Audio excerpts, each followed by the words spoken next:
What's good, YouTubers? With all the buzz about Aquaman, I think some people completely forgot about Bumblebee. This was a really good movie, something that might fly under the radar because Aquaman has such hype and the reviews have been so good overseas with that. I'm here to tell you, don't overlook Bumblebee. If you've got the time and the space, this might be the good surprise movie because this is totally different from what you're used to seeing with Michael Bay, and we're going to discuss my review of seeing Bumblebee in this video.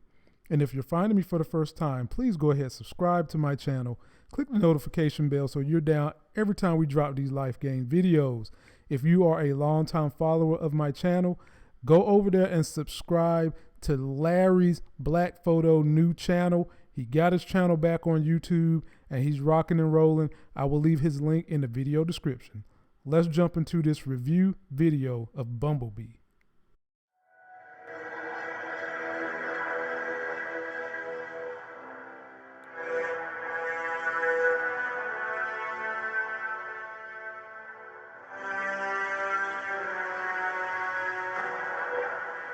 In time, you will know what it's like to lose. To feel so desperately that you're right, but to fail all the same. Dread it. Run from it. Destiny still arrives.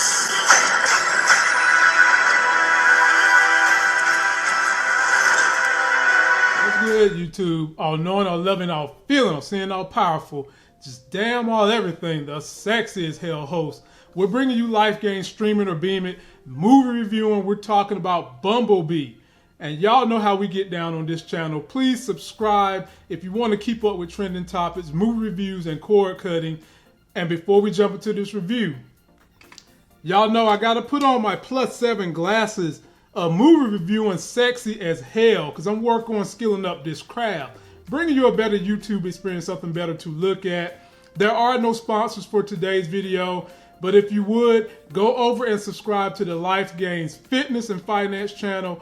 All the information I've learned over the years in real estate, getting my household in order, and getting in shape, I'm putting on that channel. And check the video description below for other deals I'm working with.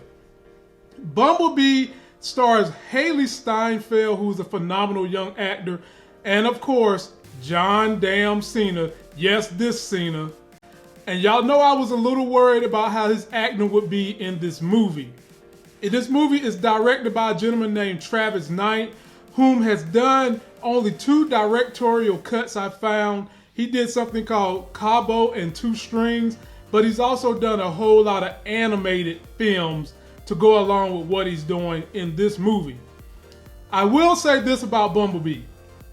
This movie is a nod to the original cartoons, whereas all the other Transformer movies, except for the very first one, took a horrible direction where they just said the hell with the story, the hell with the plot. It's just gonna be lots of blow 'em up and action scenes.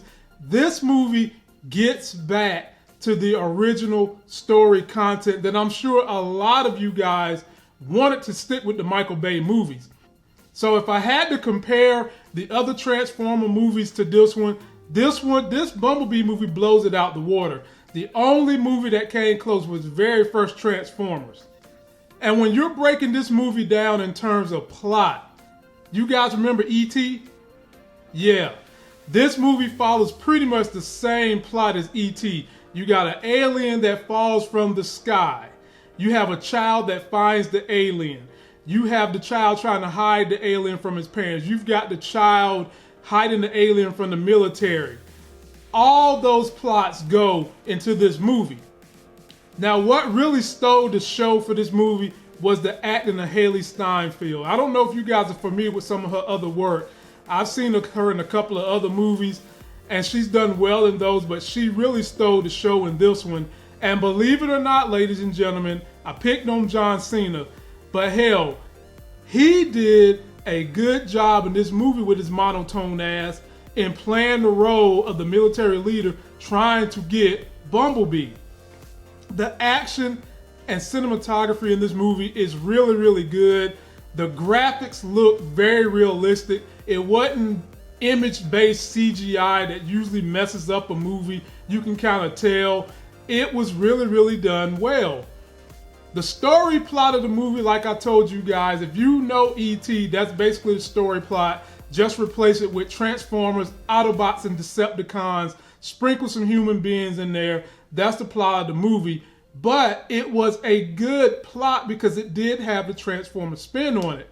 And that made for a very, very good movie. They balanced the action scenes that were really, really good. I mean, they had some good action scenes with a good dynamic story plot. So if I had to give you guys an estimation on whether you should stream it or beam it, I am going to say if you're planning to go see Aquaman, wait for the stream, because all the reviews that I have seen are saying that that is a little better than Bumblebee. Having seen the movie, I would say Bumblebee is a good movie. Now, it's not bad. And if Aquaman wasn't coming out, I would tell you to go catch the theater beam. But considering some of you all are trying to be tight with your budget, you've got kids, you don't want to spend too much money. If you had the leverage of the two, I would definitely say wait for a good stream of this to come out on whatever your favorite is, whether it's Hulu, whether it's Netflix or whatever, and wait and go see Aquaman. But if you got the money and you want to see them both, this is definitely worth going to see in theaters. I will ironically give this movie a B, as in Bumblebee, plus. Probably I'm going to say 6.9 out of 10. Go see this movie in theaters if you want to. And that's going to do it for this video. Don't forget to like my video, comment, and subscribe. Go get yourself a life game. And until that next sexy as hell video, I'll see you.